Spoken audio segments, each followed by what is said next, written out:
You know, from time to time we need to get shit done. And today I want to talk about how to use dopamine effectively to do just that. Sounds a bit druggy, but it's not.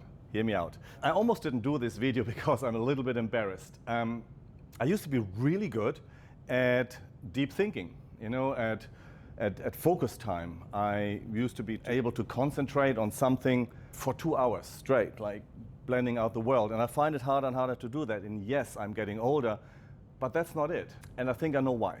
I read up about this a little bit, and it has to do with Instagram, TikTok, YouTube Shorts. See, they are giving us quick, hard, fast, cheap dopamine fixes. So, here's an example. This morning, my son texted me on Instagram. He doesn't use SMS, he doesn't use WhatsApp, he used Instagram to text me. Cool, no worries. So, pops up, I'm going on my phone, and 45 minutes later, I had liked a dozen images, looked at stories, scrolled through carousels, and you know what I didn't do? I didn't look at my son's message yet. 45 minutes. So, what is that? So that's our brain just being like bang, bang, bang, hooked on very fast dopamine. There's a spike in dopamine, and it's sort of our normal day, we are sort of base level. Actually, let me get the whiteboard. That's not it. How do I do this? So let's just say this is our base level. This is our day. So, and we are looking at social media, and it spikes up and up and up, right? And when you stop, it goes down. Well, it doesn't go down to here. No, it goes down to there. And then it takes a while for it to be here again. And so when you're here, you want to get here very quickly. So what you do, you go pew, pew, pew, pew, pew, up, more social media, right? So this is cheap dopamine. And it's bad. Very, very bad. Because we are like junkies, you know, like we're getting our hit, and after our hit, we crash. And when we crash, what do we want? We get more of it. And companies have spent billions and billions on optimizing this process on social media to grab our attention, to just keep that dopamine pumping. And then we have this moment where we feel just flat and down, right? So dopamine is literally what keeps us motivated. So do we have unlimited amount of dopamine? Wouldn't that be the perfect thing to do? No. Unfortunately, this is our dopamine container for the day, right? Every time we are hitting the social media, it goes lower and lower and lower until we only have this much left. And if that is the very moment where we're trying to do a hard thing, we just don't have enough motivation left.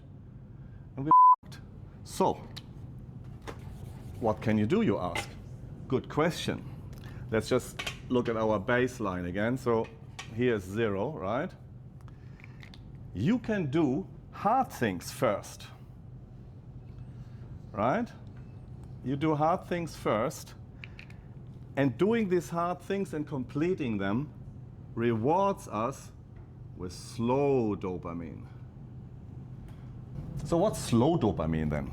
Slow dopamine starts as something really, really hard.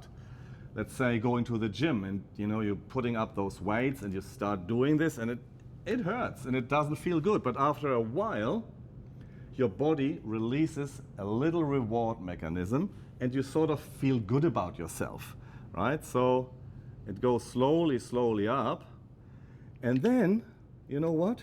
It keeps going. It keeps going, it keeps going. And even if you stop doing it, it goes down so slowly. You feel good for hours. And in that time where you feel good for hours, you get more things done. So we all know that feeling that when we've done something really, really hard and unpleasant, like doing our taxes, there's a feeling of elation afterwards. It's sort of like that browser tab is closed, we feel good about ourselves, and you stay on that high for longer. And when you compare that to the fast dopamine, you're high, you're like, oh, this is so much fun, I'm on Instagram, blah, blah, blah, oh, this is so funny, I'm forwarding this to 15 friends. You get off it and you're like, what now, right? But you come from the gym, you are sort of on top of the world for the rest of the day. So that's the dopamine. The slow and hard dopamine is what you use to get shit done. So that's social media, and we kind of know about that already, but there's another sneaky, sneaky dopamine thief, especially with startup founders. So you're a scale-up now, right? But for the last 2 years or so, from idea to prototype to MVP to product market fit to raising your big round, you've been firefighting every day, all the time. And in a way, your brain got addicted to that because it also spikes our fast and cheap dopamine. And now that you start delegating and you're designing systems and you are hiring and you're sort of standing back and you're managing more through veto than decision, you're not in the weeds, you shouldn't be in the weeds every day anymore, something is missing. We feel a little bit like a drug addict, and we don't get our drug firefighting anymore. Yeah, of course, nobody will say, hey, I love firefighting, I love problems. No, we don't. But we love the feeling of accomplishment. We love the feeling of getting in there and rescuing the company, right? It makes us feel good about ourselves. And suddenly our life has become so much quieter. And that fast and cheap dopamine is missing. That's another reason why retraining our brain to the slow and hard dopamine is so important at this very phase in our business. It's that phase where you just start scaling, where you go from 5 people to 50 people, where everything shifts, where your team shifts, you hire, you have to create processes, you're not as involved anymore, and you don't want to run around your office with a foggy brain, unmotivated.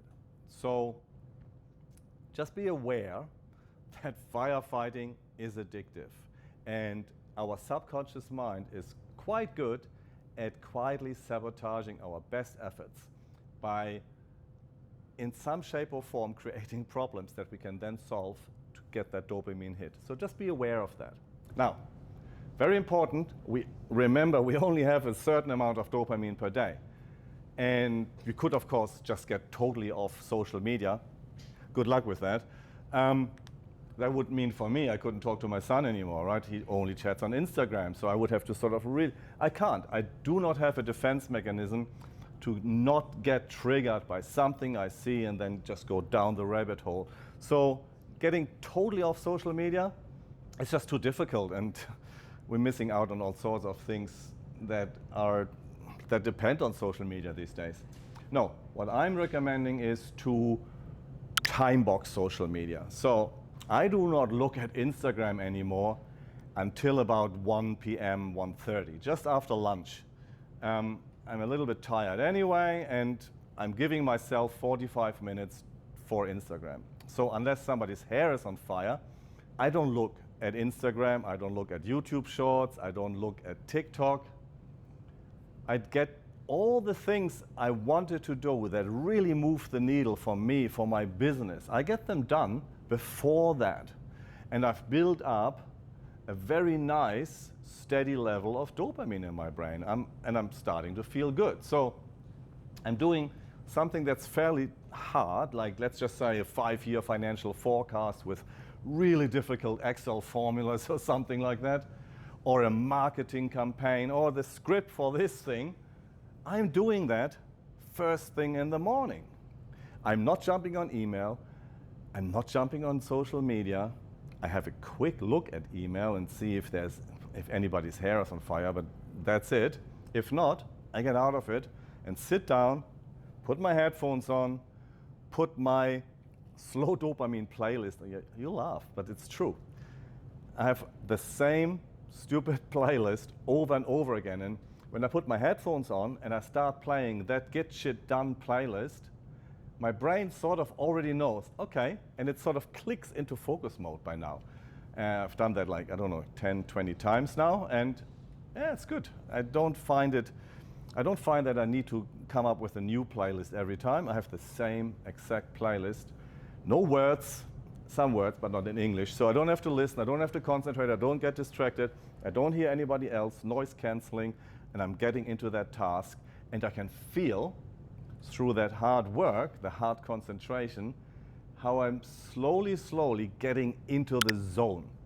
And that feels good. And I feel that slow dopamine building up, and that sort of carries me through that task. So the beginning of the task is the hardest. And it's just a matter of getting it done. Easily said, Bonnie. So what success looks like for you here is that you start doing it. And even if you fail a few times at the beginning and you sort of feel reaching to the phone and looking at a few Instagram posts, just recognize it, forgive yourself, and get back to the task. It takes a while.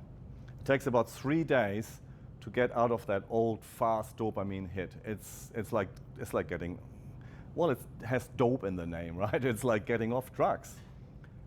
However, once you're on that other side, you will find that you get so much done in such a better way and feeling better about it as well, because you're now using the right dopamine to get shit done. If you found this helpful, like, subscribe if you haven't done so already, and forward this video to 2 people you know who might find this interesting, and 3 people who might find this very boring.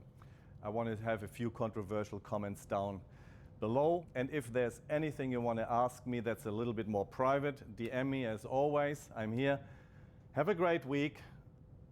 It's Christmas soon. Merry Christmas. Bye.